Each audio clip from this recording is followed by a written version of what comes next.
For those of you who are not familiar with who I am, here's a little background. I'm the reporter that broke the Stephenville light story in Texas that made international news in January of last year.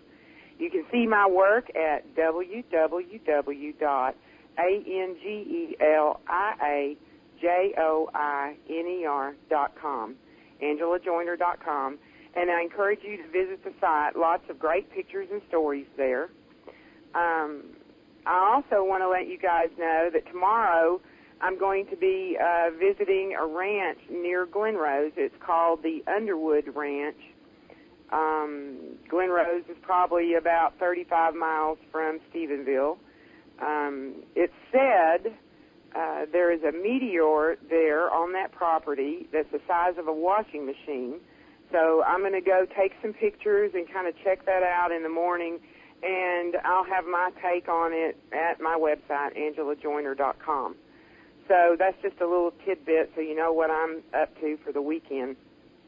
Originally, I was going to do a 2-hour show, but I've cut that back to an hour. 2 hours just seemed too long after I got into it. I don't know if my attention span is that long, and maybe not, yours isn't either. My guest tonight is Billy Cox. Billy graduated from the University of South Carolina and is a native of Raleigh. He graduated with a broadcasting degree. He said he lived and worked for 30 years in the backyard of the Kennedy Space Center for what is now known as Florida Today in Melbourne. He wrote sports, features, columns, and blogs. I get the feeling that Billy doesn't like to talk about himself because when I asked for his bio, he says, I won some awards, but he didn't tell me what they were. He's a journalist that has made a difference. In 1987, he wrote an Atomic Veteran series which prompted Congress to force the Veterans Administration to grant presumptive benefits for some types of ionizing radiation. In 2000, he did a spread on the Ford Explorer and the Firestone tire catastrophe, the fatalities in which those tires played a part. That helped to expedite the National Highway Transportation Safety Administration recall of ATX radials. In 2006, he moved to Sarasota and joined the Herald Tribune, a New York Times daily, where he writes features and blogs about UFOs. Now, here's what I love about Billy's writing. He doesn't mince words, he doesn't mind stepping on toes, and he's witty and clever in the way he writes. His sarcasm always leaves me grinning. I have a friend in Germany, Karsten Dresbach. Not too long ago, he was trying to translate one of Billy's articles. He called and asked me, Angela, what is this word, yucksmanship? This was in the article that Billy had done.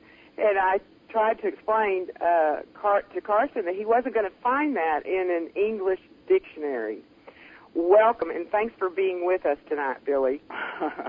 Thanks for the send-up. It's good to be here, Angela. Thank you. You remember that word, yucksmanship? Yeah, I do. You know, you just pull that stuff out of the hat when nothing else comes to mind immediately. You know, you're always inventing sniglets and whatnot, so that one just seemed, it materialized. So you had no idea you were causing such problems with translation in Germany. International problems. You know, at a time when we're trying to heal the wounds with our, foreign partners, here I come confusing some Germans, and, please pass my apologies across to your friends, okay? I thought it was really funny, and that's what I like about your writing, is it's so creative, and it's so interesting, and you always have a clever take on what you're doing. Well, that's nice for you to say that, Angela. I appreciate it. You know, I'm not really a UFO investigator. Anything that I do on that blog is typically, if it has any serious merit at all, and most of the time it doesn't, but it's on the backs of people who have done their homework and they know how to research, and I'm just sort of a fortunate beneficiary of their work. I'm basically a parasite. Once you sent me an email and it said, "Run, get out now while you can. There's no hope in this field." And then on another email you said, "Angela, the more deeply I wade in these waters, the dumber I get. I think I know less than I did 20 years ago. There are no experts, only egos." So why don't you tell the listeners why you sent me that and how you feel about the complexity of the UFO community? Well, I will, but can I ask you a question first? Sure. Can I do that? Is it Mm-hmm. okay? You're new to this. You're about a little over a year, a year and a half into this? Right. I am okay. very new. I'm curious from a relative rookie, from a rookie's perspective, I guess, because I've been at this for a long time, in my parasitical, slouchy, slovenly way. How do you feel about what you've learned so far? Well, I'm very intrigued by the whole subject. When that story first broke, I really thought that people were probably seeing something that might have been a military experimental type craft. And as I got more into it, talking with the whole, that guy at Carswell, and, no, we didn't have anything. And then 2 weeks later, there was 10 jets in the air, and I started getting all these emails from all over the world. I really didn't know that there were that many people interested in the subject. I mean, I didn't know that at all. I didn't know there was a UFO community. Had you done any research or reading whatsoever on UFOs prior to this? No, not really. I mean, if there had been a magazine article or something, I might have thought, well, that's interesting. Or, a TV show, I would have watched it, and that was it. I didn't have any interest in this. Well, I guess the reason I'm curious about your immersion into this subject is you, within several weeks of this story breaking, you felt it was important enough to devote yourself to it in another sort of a format. Why did you? That's pretty radical. How? I'm supposed to ask the questions. Well, I've not heard you talk about this, and I'm sorry. I don't mean. I'm just curious. If I could go back in time, your original question was about me saying get out while you still can. Yeah, right. And here you are with a relatively fresh set of eyes. I might have done something completely different, and the reason I'm asking you is, are you optimistic? I mean, do you think that these efforts that are being done, from journalists and researchers and investigators, do you think they're going to have some payoff? Say that again. Am I optimistic about what? Are you optimistic that all of this work that's being done, whether it's by, what few journalists look into it, or the researchers who are doing lots of thankless shoveling, are you optimistic that we're going to get to whatever mother lode is there to be gotten? Do you think that's possible? I don't know. Like I say, I am new to it. I do think that we have a chance of getting the government to release the files and documents they have on the subject. I don't really see any government official coming out and say, yes, we've had this relationship with ETs for the last 40 years, and this is how it is, and just kind of talking like that. I'm not sure the government has the answers, for one thing. But you're doing this because you think you can make a difference, right? Well, early on, the witnesses that I talked to, I knew they were credible people. I knew they were telling me the truth. Now, honest people make honest mistakes, right? So, try to go at it from that angle that maybe somebody was just seeing something they didn't recognize. But, and because I was from the area, too, I think that made a difference. And, I knew they were telling me the truth. I knew that it was an important story. Anytime you have something hovering, over over an area, you got to wonder, what is that thing? Is it dangerous? Is it not?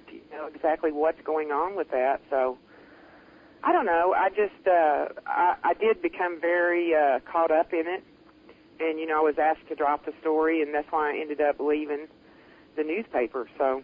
Well, I guess what I'm impressed by is your leap of faith, because it took me a while to warm up to this. I mean, it took me years. I don't think I would have done 30 years ago or whatever what you chose to do. In fact, I don't know if I'd do it today. I mean, let's face it, all print media jobs are in peril today. I may not be employed by the end of the year, but would I leave a sure thing?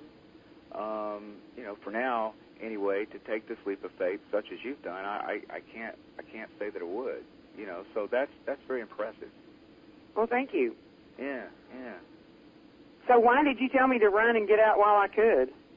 Because that's why I was wanting to ask if you were optimistic. I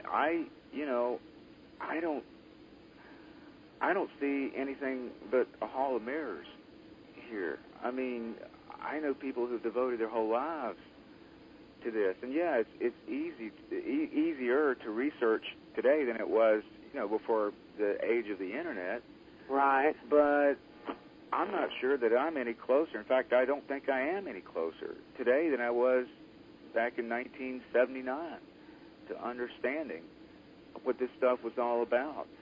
I'm not saying it's been a waste of time. I mean, I think it certainly has altered my perspective, certainly opened it to other possibilities, but I'm not sure that it amounts to a whole lot. I mean, I think right. If you're going to study this stuff, you got to have an open mind, but you could do that by going out into the woods, and seeing, I don't know, a skunk ape. Well, now, did you get interested because you had a sighting of your own? Yeah. I told this story to Joe last year. I'll give you just an abbreviated version of it, or I'll try to anyway. It was Cocoa Beach in 1979, and there were two other people with me. It was late. This is the days when I used to work in sports, so I was a night owl. It was after midnight, and we're walking north along the shoreline of Cocoa Beach. And towards, actually, at that location, Cape Canaveral is off to the north, and you can see it just kind of jutting out in like a lip into the Atlantic. You can see the lighthouse and the gantries, the beacons, and all this. And suddenly, there's this thing that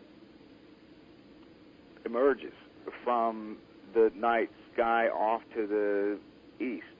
And it's big or close, or probably both, and it's got three small lights, red lights that don't move or oscillate, and it's darker than the rest of the sky. It takes up space, and you can't see the clouds or the stars where this thing is moving. And I couldn't tell you it was a triangle, other than it had three lights that were arrayed in a triangle pattern. But we heard, or I heard anyway, what sounded like the hum of a tuning fork on glass, and it moved parallel to the shoreline. It was like it had been watching us, and I got the feeling that this thing, and it's going to sound odd, but that it was almost organic.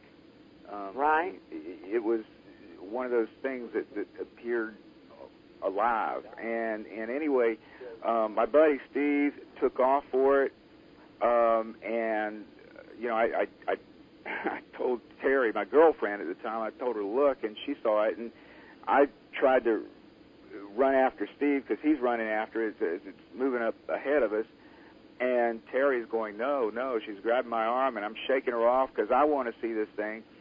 And I guess the duration of it was about maybe no more than 10 seconds.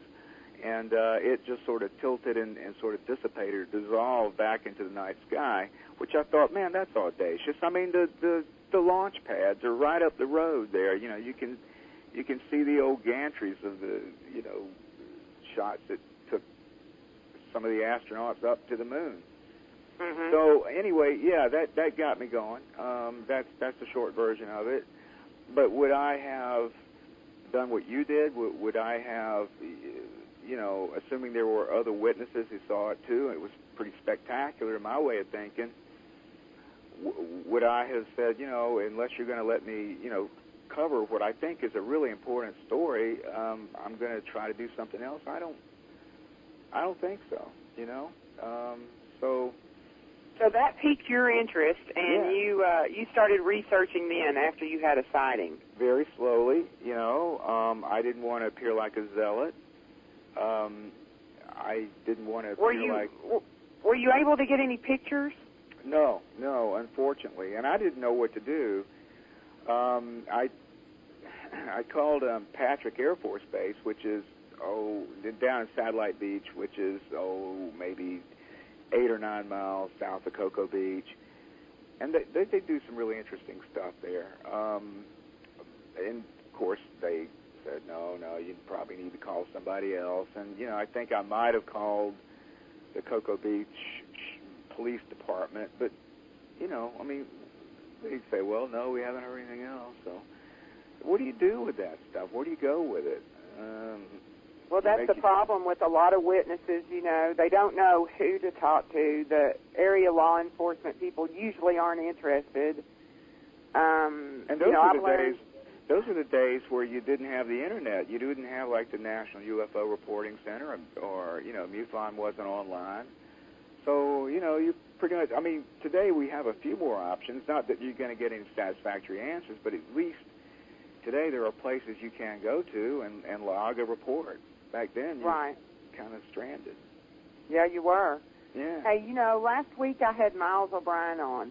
Yeah. And he talked about trying to contact John Podesta for an interview when he was in charge of leading the Obama transition team, the former chief of staff in the Clinton administration. Sure.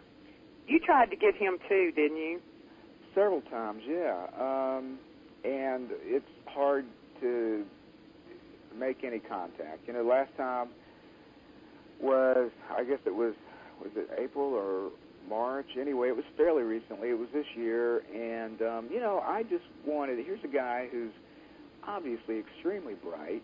He's plugged in, and he has a legitimate interest in this subject. I don't know where it stems from.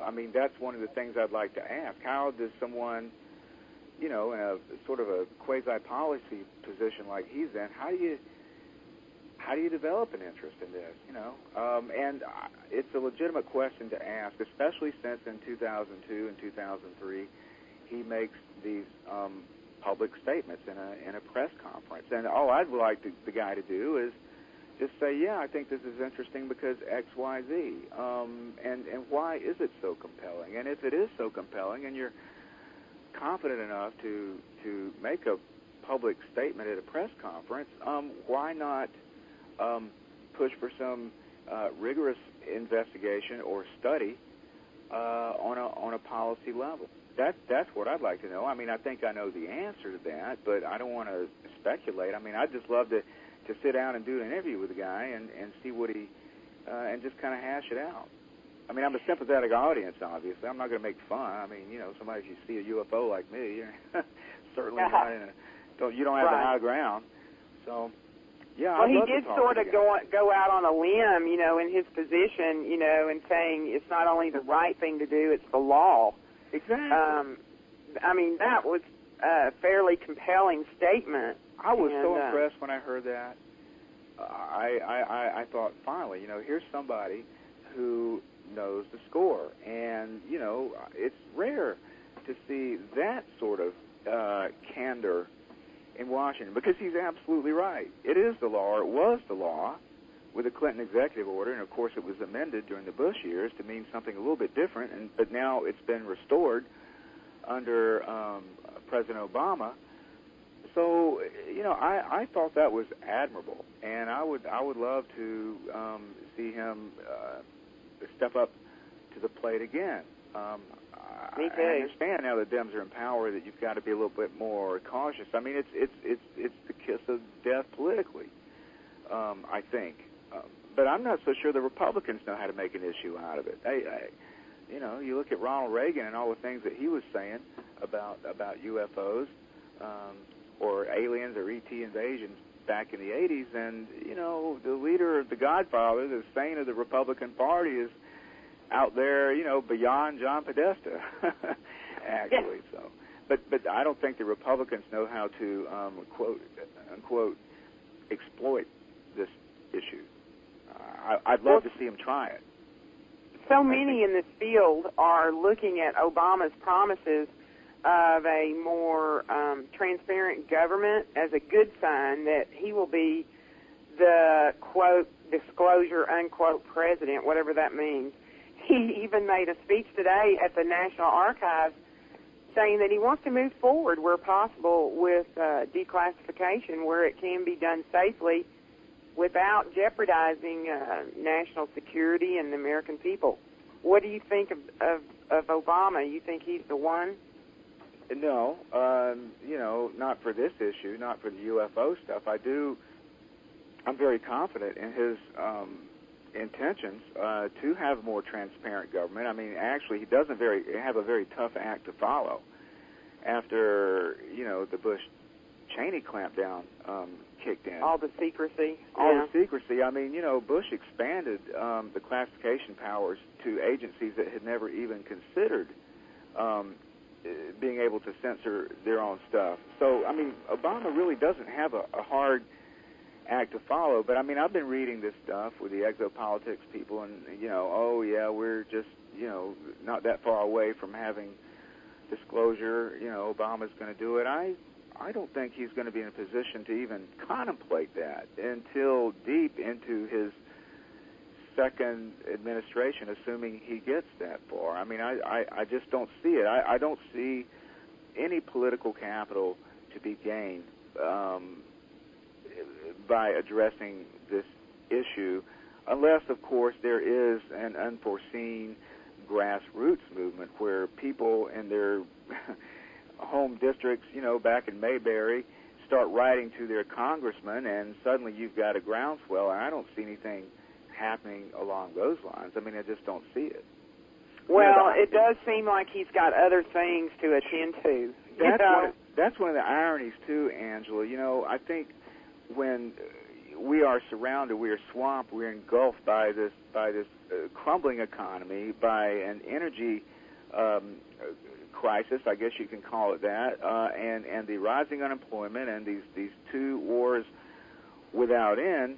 You know, it's easy to say, well, you know, nobody has time for these UFOs, making it sound like, you know, it's trivial or frivolous, when in fact, UFOs remain what they always were, and that's the story of this century or last century or whatever. You know, I remember what Walter Cronkite said after Apollo 11. He says, you know, you look at what's happened in the 20th century, you know, all the wars and all the things that have gone on, but this will be known as a century when we evolved. When you look back, you know, hundreds of years from now, the 20th century will be looked at as a time when we not only went off planet for the first time, but in a sense, we elevated our consciousness. I don't want to sound too New Age about it, but he's right. I mean, we've had wars, genocide, all that kind of crap since the dawn of time. But going off to the moon, that was a huge evolutionary step. And I think this UFO stuff, I mean, it's right up there, and to have it trivialized is, you know, I mean, hey, no doubt. We've got huge problems with the economy and this mess that we're in right now, but they certainly, these things that we're confronting, they're not new. We've had wars, we've had recessions, we've had layoffs, we've had all this stuff before. We haven't had the courage to face what's been in front of us for a long, long time now, and that's truly evolutionary and revolutionary, and that's where I'd really like to see some attention paid, but unfortunately I don't see that happening anytime soon politically, certainly not at least until the second administration of Obama, and it's then, you know. But he's got a guy like Podesta down there maybe whispering in his ear, so heck, I could be surprised, you know. I'd like to be. Well, so you truly, in your opinion, you feel that ETs are here or they're visiting now? How do you feel about that? I don't know. I mean, I don't know if they're ETs. I mean, it would seem to be that, but I don't know if they're ETs. I don't know if they're extraterrestrial. I don't know if they're not something else. I mean, I don't understand quantum physics, but, you know, I've heard, you know, a lot of people talk about it, about time travel and wormholes and this kind of stuff. I really am not smart enough to understand that. But, you know, if it just remains an engineering feat, then perhaps we're not looking at ETs. Maybe we're looking at something, you know, at our elbow that's in another dimension. I don't know. Right. But, you know, when you think about all the exoplanets that are being found outside our solar system, and they're finding them Earth-like planets now, only 20, how many light years away now? 20 million? Yeah, anyway, I don't know. I can't even keep all this. Things are happening really quickly. I get a headache, you know. I'll be like that guy in Scanners, you know, with a watermelon head exploding and dripping off the ceiling when I think about it. But, yeah, I don't know if they're ETs. All I know is that there's something going on. And I've seen it, and I've seen enough documentation to suggest that we, on an official level, are paying close attention to it. You know, how can we ignore it when we get it on radar and when we have trained, you know, whether it's pilots or radar operators or, I mean, the evidence is overwhelming. And why this isn't more prominently a part of our news coverage, it baffles me. Although, you know, I'll tell you something, you probably know this yourself, but the entertainment side of the news industry, the network industry, understands this better than the news gathering side. Because if you'll look, you know, whenever there's a ratings month, those are the months when they schedule your UFO shows, you know, whether it's, Miles O'Brien, for instance, on CNN, that was in November. Or Peter Jennings in 2000. Well, you know, I asked Miles that question if the week-long series he did was a sweeps week or a ratings week, and he said it's not that way in cable, that, you know, every day's the same for them, so it wasn't scheduled at that time. Maybe not. You know, but here's the thing. You look. Okay, what was it last? Was it last July? They have them in the summer. Anyway, they had the, it was the NBC thing. What's your name? Hedda Cobra or whatever. I missed a party because I was staying at home to watch one Sunday night this NBC special on, and it was during one of the summer sweeps weeks kind of thing. And then there's the Peter Jennings thing in February of 05. You look at your History Channel, a lot of that stuff is scheduled. Well, that's a cable thing, so maybe that wouldn't apply. All I know is that it just seems like whenever there's a ratings month period, you'll see more UFO stuff on TV. Maybe I'm hypersensitive, or maybe I'm just babbling right now. I tend to do that. Something that I've noticed is even in commercials, you're seeing more things about, you know, UFOs and, you know, the Bud Light commercial with the aliens fishing for humans with a Bud Light bottle. Have you seen it? Yeah. It's hilarious. Well, there's more and more things like that, I think. But so say that we do see the U.S. Release the files and documents. Do you think there's going to be any answers there? I'm kind of like you. I'm not sure the government knows everything on this. Probably more than we know, but less than we suspect they know. I'm not convinced that they took the Roswell debris and were able to successfully manipulate all of that stuff into advanced propulsion systems and all that. I think maybe, you know, the more I think about it, maybe one of the reasons they're in no rush to get this stuff out is because they don't want to actually show how little they know about it. I mean, if you because think it could about be embarrassing. Yeah, I mean, all our tax dollars going to, put an impenetrable shield over the U.S., and suddenly, to admit that we got these things flying over our nuclear ICBMs and we can't stop them. Okay, well then why are we paying our taxes then if we can't stop these UFOs? I mean, so far, fortunately, it doesn't seem that there's been any malevolent intent, but clearly they have an ability to exercise their will upon... Well, so you think the reason that they could be holding back on releasing those documents would be that they just don't want to show us that they really don't know very much? I don't know. Because obviously things that are 50, 60 years old, they're probably not going to have much to do with national security now. I don't know. I mean, it's kind of interesting to speculate about it, but this new book, Witness to Roswell, I don't know if you've had a chance to look at it or not. No. But it's by Don Schmidt and Tom Carey, and there's an addition to it where a really good researcher, Tony Bragalia, has made a intriguing circumstantial link between the Roswell debris and Battelle Memorial Institute in Ohio. He's found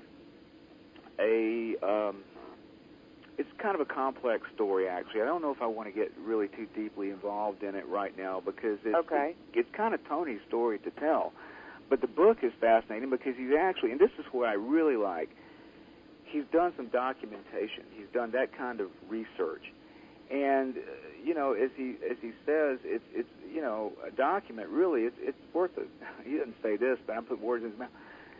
A document's worth 1,000 anecdotes. And there appears to have been some very serious research done at Battelle on a contract from Wright-Patterson in the immediate aftermath of Roswell on nitinol, which is a nickel-titanium alloy which has memory metal properties. And nitinol now is used in a bunch of applications today, medical supplies, tennis rackets, for instance, bendable glasses. And it appears as if Tony has established a link of the beginnings, at least, of a paper trail, which is really fascinating to me, from our current applications of nitinol-related composites or alloys back to a contract that Battelle had with Wright-Pat, which, as we know from General Arthur Exon, who at one time was the commander of Wright-Patterson, who went on record in 1991 with Kevin Randall and Schmidt about having received the Roswell debris at Wright-Patterson.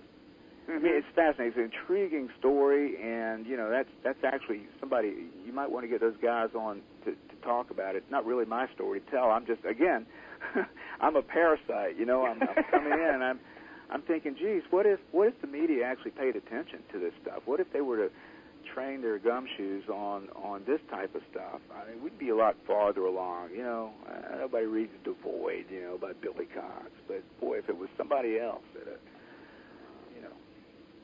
Do you have the most popular blog at your paper? They tell me that it's, gets a lot of hits. I haven't really seen the numbers, but it seems to get a lot of traffic. But a lot of traffic at a paper our size is kind of a relative thing. I don't get a lot of feedback. I'll be honest about that. I think there are some people who read it, but in terms of hearing from people, I think it's sort of a curiosity. You know, I'm not sure people take it that seriously. And frankly, you know, I'm not sure I take it all that seriously. I mean, there's such an element of the absurd in this whole thing. You know, this whole subject. It's crazy. I mean, it's illogical. It really doesn't make the kind of sense that we're used to. I mean, these things have been going on for who knows how many years. Why aren't they more conspicuous about it? I mean, they have been conspicuous in certain isolated cases, but what's the point? Yeah, why didn't something crash in downtown Houston or something? Well, yeah. I mean, what you know, why? What are they? And it does sometimes seem like we're trying to make logic out of something that's illogical. Absolutely. And that's impossible. I mean, you can't do that. And you know, I have in many ways and many times I've just said, to heck with this, I'm done. I'm not going to do this stuff anymore. This is, you know, when I was at Florida Today, and I was a feature writer, and I enjoy doing that stuff, and I you know, most of the time my feet are, I don't want to say solidly, but they're fairly secure in the real world, and I do more prosaic stories, and I walk away from this stuff, but, you know, it keeps sucking me back in some way. Did Florida Today try to keep you from doing UFO stories? They never did. No. They never discouraged me from ever doing any kind of UFO stories. I mean, I had a more logical local peg over there than I do here in Sarasota because of the Kennedy Space Center. I mean, I did a story years ago on some of the old-timers at Kennedy Space Center. I wish I had that article in front of me now because I could give you some names. But guys going back to when von Braun was sending those V-2 rockets up there and trying to, you know, find some different applications for these things. Guys who were on the ground floor of building those pads. I don't know, I talked to several who were talking about in the dead of night these things would come over. UFOs, glittering lights, kind of brazen, you know, taking their time. This is before there were any, you know, major installations like the vehicle assembly building. I mean, this is when it was still basically swampland and sand dunes out there. But, yeah, I mean, these things have been watching the space program for a while. I talked to a guy, again, I wish I had the article in front of me. He was with the, I forget which, I want to say Rocketdyne, but I could be wrong. It was one of those contractors that was putting, was it Atlas? Mm-hmm. Anyway, these boosters up there back in the mid-'60s, and he's sitting there, his first launch, maybe it was Pan Am. Anyway, he's sitting there at the scope, and they've had a successful launch, and all of a sudden he sees his screen starts lighting up with these bogies, and he's going, holy cow. He's saying, hey, guys, look at this. You know, it's like something come in or, you know, following our booster, and they basically look and they say, oh, well, don't worry about it. It happens all the time.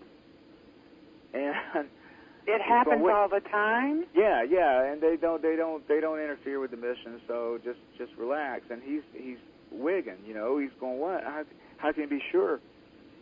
And anyway, he says, I can tell you this now because I'm not with the space program. I'm living in Houston. I don't know if he was in real estate or something like that. This is back in the 1990s.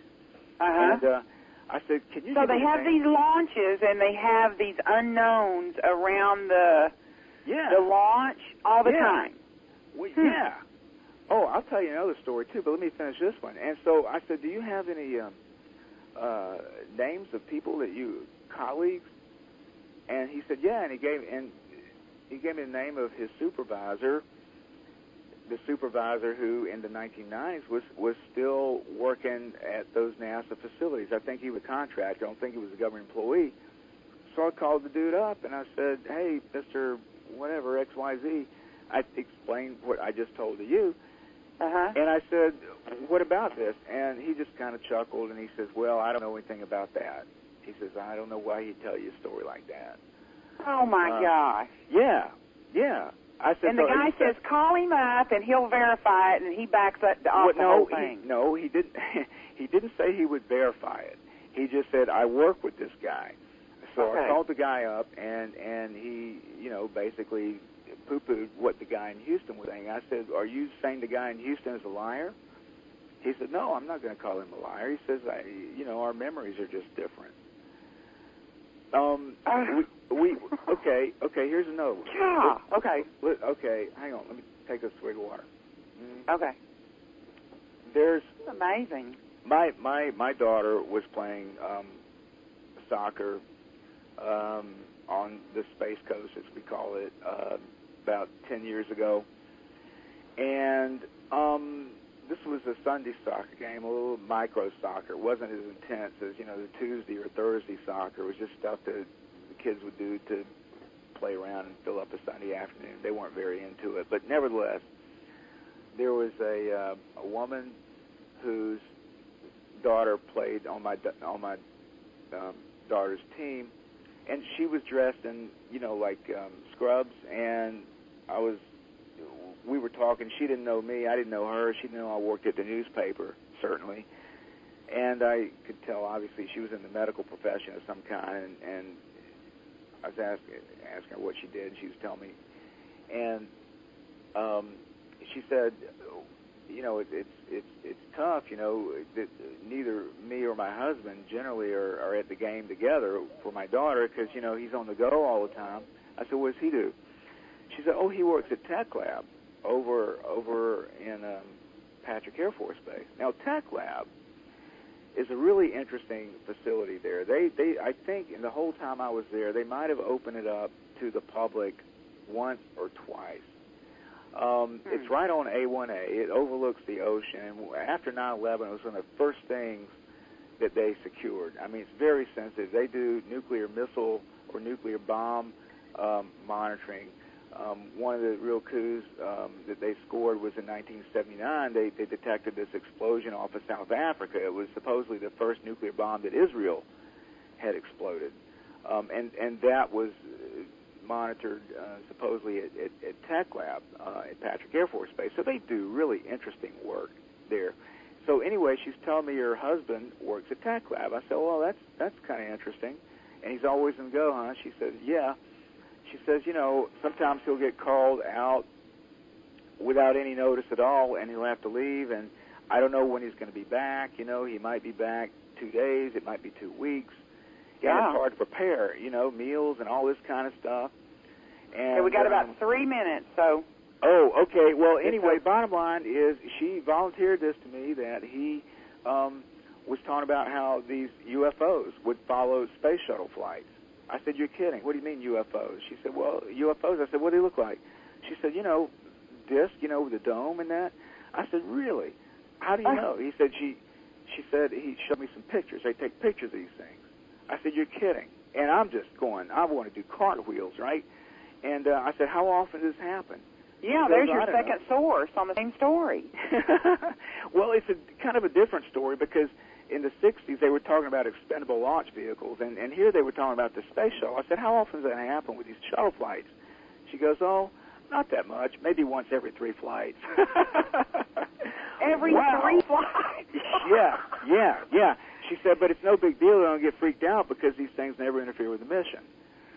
So, yeah, and she didn't know, that and I was... And so you know that a lot more people than that know about it. Well, yeah. Yeah. So a lot more people have seen that, and they're just not coming forward. They're just not saying anything about it. Well, no, what's the incentive, really, First of all, if you could get through the ridicule factor, you might also encounter a security factor.